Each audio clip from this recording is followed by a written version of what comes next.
talk about it. I don't wanna show my feelings anymore. If I never talk a lot, will anybody understand it? Do I have to hide my fears and needs for more?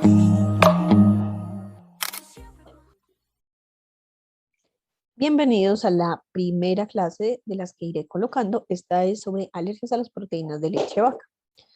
Vamos a empezar y les voy a explicar varias cosas, varias dudas de las que sé que usualmente me preguntan mucho por Instagram o por las redes sociales o en mi consulta. Empecemos. Para los que no me conocen, yo soy Michelle Higuera, soy gastroenteróloga y hepatóloga pediatra, magíster en educación y soy de la ciudad de Bogotá, Colombia. Para empezar, les explicaré algunos términos. Empecemos con un gran término que es la hipersensibilidad alimentaria. Acá nosotros dividimos en lo que es reacciones tóxicas y lo que es reacciones no tóxicas. Las tóxicas entonces son secundarias, por ejemplo, algunas intoxicaciones por alimentos o por ejemplo por toxinas, como por ejemplo los hongos.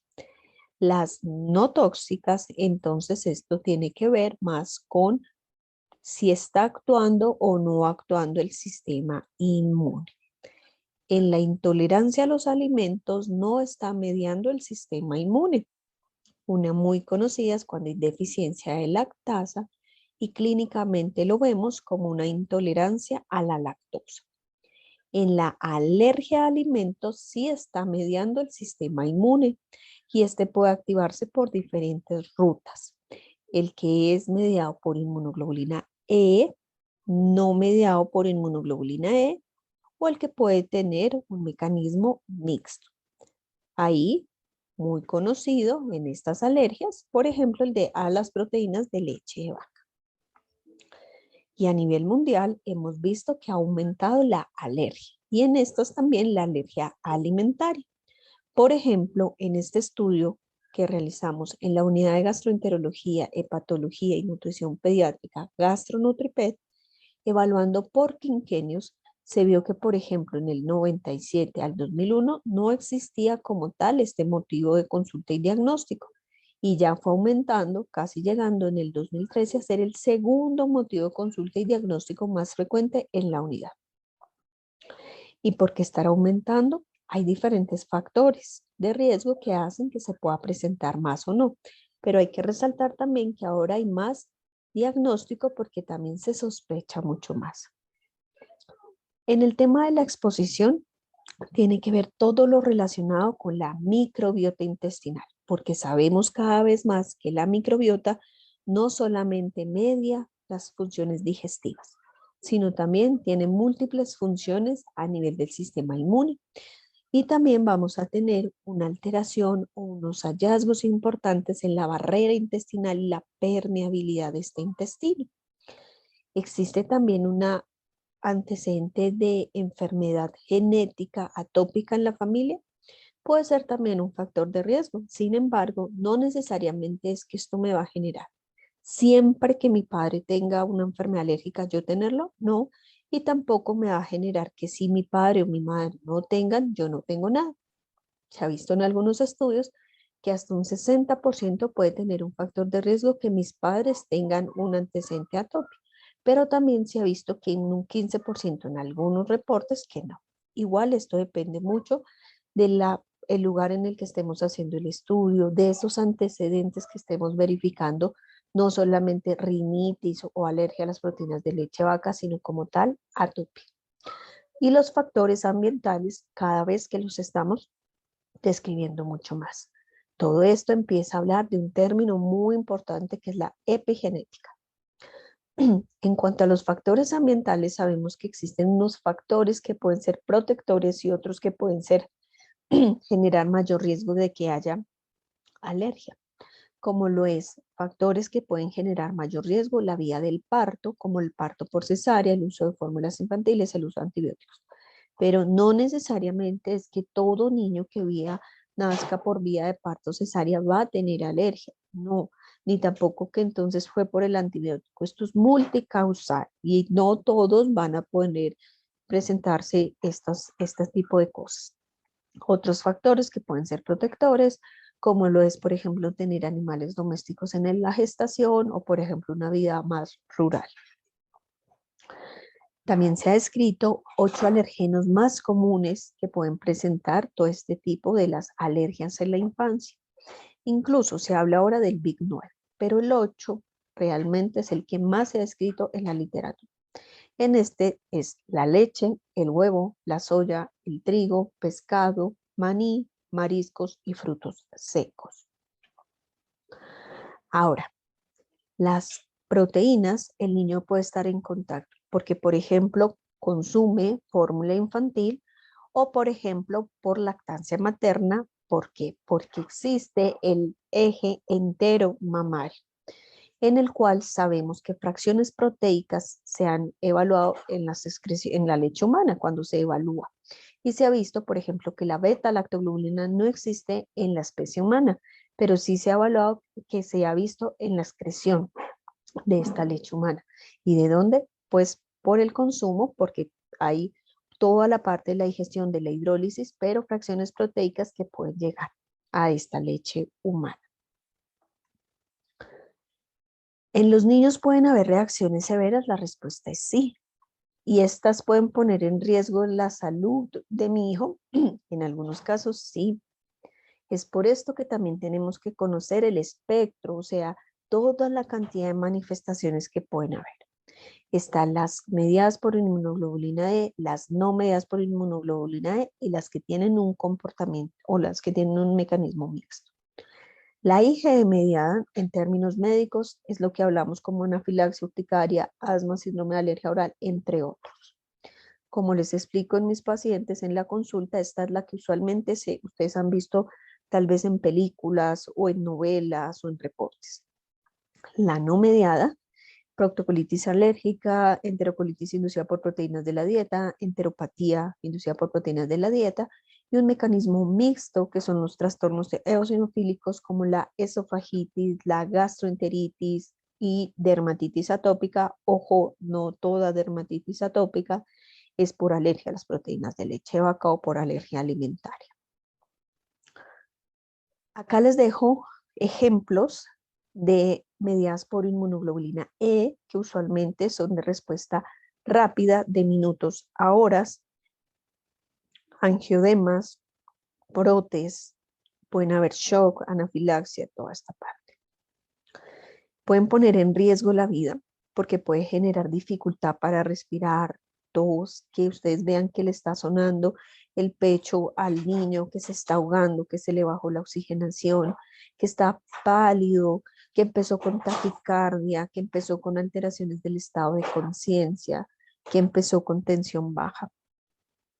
La inflamación, este angioedema, que haya palidez, que haya inflamación de manos, de pies.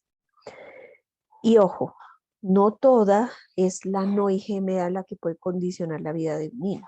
Hay manifestaciones por mecanismo IgE, como el síndrome de enterocolitis inducida por proteínas de la dieta, que tiene una presentación aguda, en donde hay vómitos repetitivos, hay diarreas de alto gasto, es decir, muchas diarreas en poco tiempo o voluminosas. Y esto puede generar que el niño genere un shock. También hay sangrados más fuertes, hay colitis más severas que pueden tener sangrados más abundantes. Usualmente no los vemos así, vemos más, por ejemplo, como distensión, o sea, que se le infla la barriga, que tenga cólico, irritabilidad, diarrea con sangre o con moco. Pero ojo que todo no es que son simples, hay algunas más severas. ¿Qué debemos hacer? Entonces, lo primero es informarnos. Entonces, si tú sospechas que tu hijo tiene una alergia alimentaria, ir a que lo evalúen en consulta. Segundo, ahí un poco conocer qué tipo de manifestaciones son las que tiene tu hijo y conocer un poco los pasos a seguir. Eso es la anticipación. Y si llegara a ocurrir alguna de este tipo de manifestaciones severas, irnos a urgencias. ¿A dónde tenemos que comunicarnos? También al 123, pero si no, nos vamos y trasladarnos. Existen medicamentos que también incluso ya se empieza a enseñar, a educar a los padres de utilizarlos, como por ejemplo la adrenalina, el EpiPen, en algunos casos de las alergias de inmunoglobulina E, en el cual sabemos que puede tener mayor compromiso de la vida. Siempre sabiendo cómo aplicar, que no esté que no tenga una caducidad ya próxima o que no esté caducada, siempre verificando. Y siempre que se coloca adrenalina, ir a urgencias. También en algunos casos se utilizan antialérgicos, antihistamínicos o corticoides. Eso siempre indicado por el médico y cuándo y dónde y cómo realizarlo. En el tratamiento de la alergia a las proteínas de leche de vaca vamos a dividir. ¿Qué queremos? Adquirir tolerancia. Y eso nos va a llevar a aliviar síntomas. ¿Y cómo lo vamos a lograr? Abandonando los alergenos o el alergeno que esté condicionando al niño su alergia. Tenemos un caso en el cual puede ser un bebé que tenga lactancia materna y que tenga una fórmula infantil, o que tenga solo lactancia materna o que tenga solo fórmula infantil. Acá haré algunos comentarios de la lactancia materna y alergia a la proteína de leche de vaca. ¿Qué tienes que hacer? Informarte, tener confianza y apoyo. Apoyo con ese equipo tratante. Cuando decimos que es una dieta de exclusión a la leche de vaca, es donde tenemos que evaluar que la leche de vaca no solo son las fuentes grandes, la leche, el yogur, el queso, sino la leche puede estar en muchas preparaciones de panadería, de salsas, de muchas cosas, y puede llamarse de diversas maneras. Puede llamarse crema batida, puede llamarse mantequilla ghee, que no es apta en alergias a la proteína de leche vaca, puede llamarse lactoglobulina, puede llamarse levadura. Si bien, por ejemplo, acá decimos, pero es que el problema es la proteína de leche vaca y no la lactosa, en algunos casos puede haber también fracciones proteicas en esa, o sea, en sacar la lactosa. Y toda dieta de eliminación puede conllevar deficiencias. Es por eso que es siempre tan importante el apoyo nutricional y saber realmente qué tenemos también que suplementar en la madre. ¿Por qué? Porque estas dietas usualmente conllevan meses en los cuales la mamá puede generar deficiencias.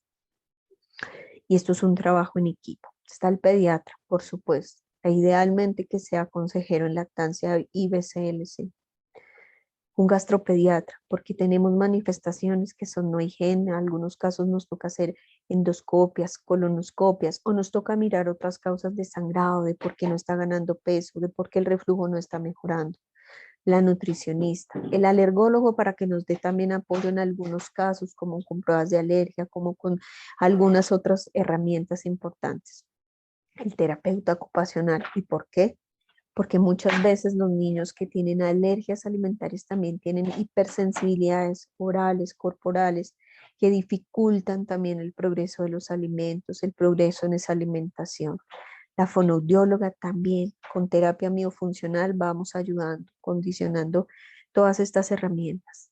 Y la psicóloga, para mí importantísimo, esto conlleva un agotamiento mental, angustia, pensar que no lo estamos haciendo bien o que no lo lograremos. Por eso es importante tener tiempo también para ti, mamá. Que en familia todos estemos como en la misma sintonía. Pero muy importante también decir, necesito tiempo para mi mente, para calmarme, para desahogar. El manejo es individualizado.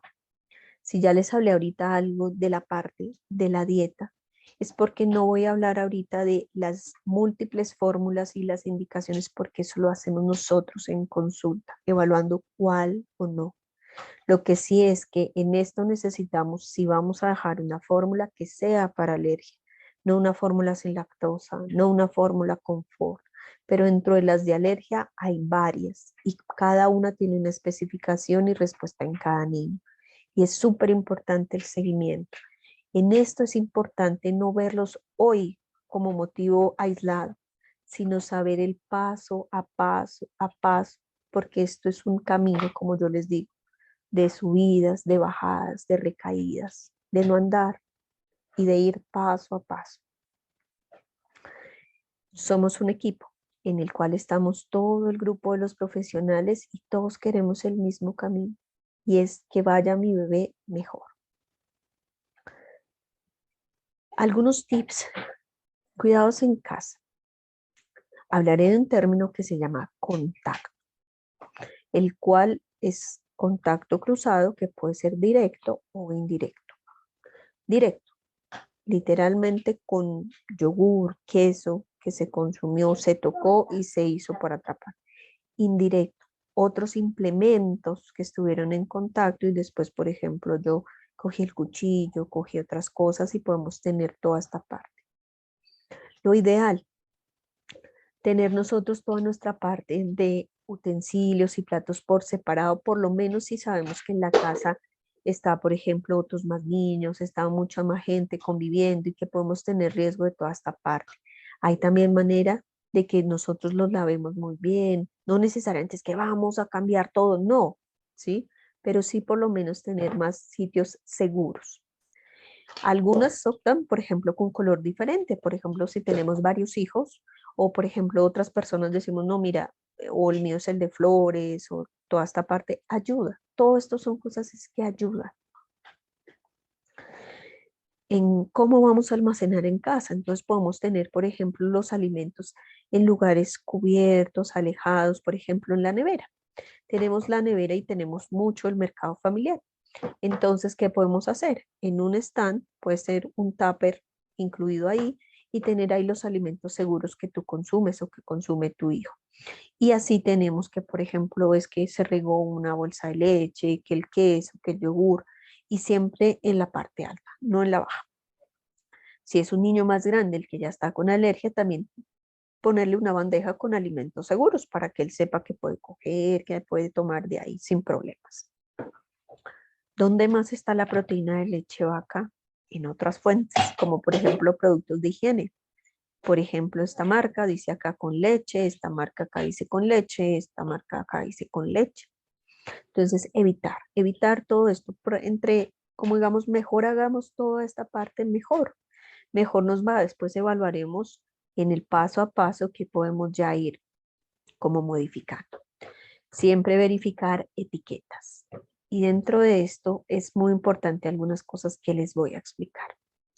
Ahora, ir a restaurantes. Realmente, por lo menos yo acá en Bogotá, yo no les puedo decir este es 100% apto en alergia a las proteínas de leche de vaca, porque puede existir un riesgo alto de contacto de los utensilios, de todo lo que se utilice.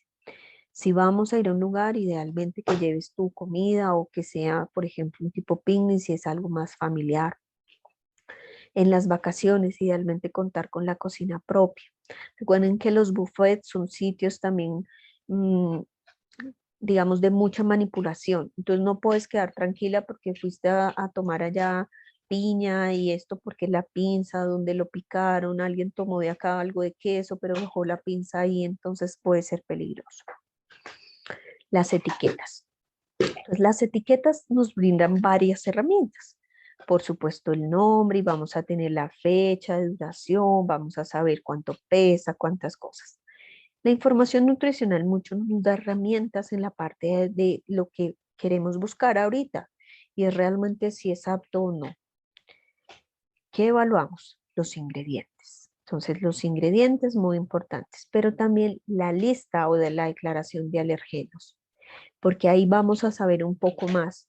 A veces, como yo les digo, la lista que pueden buscar en internet incluso se les pierde y dicen, ay, esto sí o esto no, pero la declaración de alergenos está para hacer, o se busca que sea más fácil para que diga, tiene leche, puede contener leche.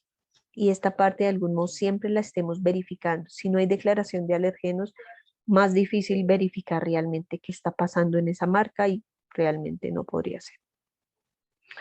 No confundir que es que este alimento dice libre en gluten, que este es orgánico, que este es vegetariano o vegano o que este es libre de lactosa, que es sinónimo de apto en alergias a las proteínas de leche vaca. ¿Listo? Estos pueden tener trazas, contacto, porque en realidad no están declarando que es para alergia a la proteína de leche vaca, sino en otros escenarios. Les dejo, por ejemplo, acá esta etiqueta, que es sin tag. Esta etiqueta la crearon en Argentina desde más o menos desde los 70, 75, por ahí, desde el año 70, 75, el doctor Cueto Rúa, porque él buscaba que las personas que tenían enfermedad celíaca tuvieran algo claro, un etiquetado claro, fácil de leer. Entonces este dice sin TAC, sin trigo, avena, cebada, centeno. Entonces se busca tener siempre un etiquetado más claro, algo más visible, probablemente en un tiempo, y es mi sueño que tengamos algo así en APLD. Y también ellos llevan un tema también, es toda la parte de evaluar, esta marca ya no es apta, cambió el etiquetado, la retiraron porque ya no es apta. Entonces siempre también, incluso si una marca es apta, volver a chequear, porque pueden cambiar las materias primas, pueden lanzar otros productos, como me pasaba con una, o me ha pasado muchas veces, que lanzan un producto y ya se me vuelve no apta la marca. Les voy a dejar algunos recetas, porque siempre los que van conmigo y me escuchan mucho saben que yo siempre les digo, mira, por comer hay mucho y podemos hacer muchas cosas incluso en casa, cosas fáciles. A veces las cosas tienen un sobrecosto impresionante por solamente ser más aptas o tener otras cosas y lo podemos hacer en casa. Por ejemplo, ¿qué tal una tarde de nachos? ¿Lo podemos hacer? Sí. ¿Cómo lo podemos hacer? Fácil. Harina de arroz, ¿se puede hacer casera? Se puede hacer casera, incluso con el mismo arroz que tienes. Con aceite, el aceite que usas, agua, sal y le podemos poner pico de gallo, pero también le podemos poner otro tipo de proteínas, las que estés consumiendo, pollo, res, otras cosas, frijoles. Como hacemos, mezclamos muy bien nuestra harina, amasamos, eso va a quedar como un tipo masa delgadita, lo dejas reposar por 1 hora, después lo cortas y lo pones en una plancha y te quedó un snack delicioso. Esta receta es apta para los 8 principales alérgenos. Plátano. En Colombia decimos plátano al vegetal. Entonces, un plátano puede ser verde o puede ser maduro. He hecho la receta con los dos, igualmente queda delicioso. Aceite, agua, sal, te queda la masa y con eso puedes hacer una pizza de plátano para el desayuno, por ejemplo, utilizarse, o como meriendas, por ejemplo, lo puedes poner encima con pollo, con res, con pescado, con otros vegetales y también te queda un plato rico. Apta también para los 8 alérgenos. Podemos hacerlo también tipo triangulitos, algo dulce. Puedes hacer helados dulces en casa o puedes hacer salsas dulces, mermeladas caseras. ¿Qué le podemos hacer? Las frutas, podemos colocar un banano, los dátiles o algún otro endulzante del que tú usualmente usas, los licúas y tienes helados caseros, que puedes utilizarlo o puedes hacer incluso tipo raspa o frappé y te queda también delicioso. Espero que este video les sea de útil, pueden repasarlo y ya si quieren consulta, pueden ir a mi consultorio y los espero. Consulta yo hago en Bogotá, en Chía, en Tunja y teleconsulta en todo el mundo o en todas las ciudades de Colombia. Gracias.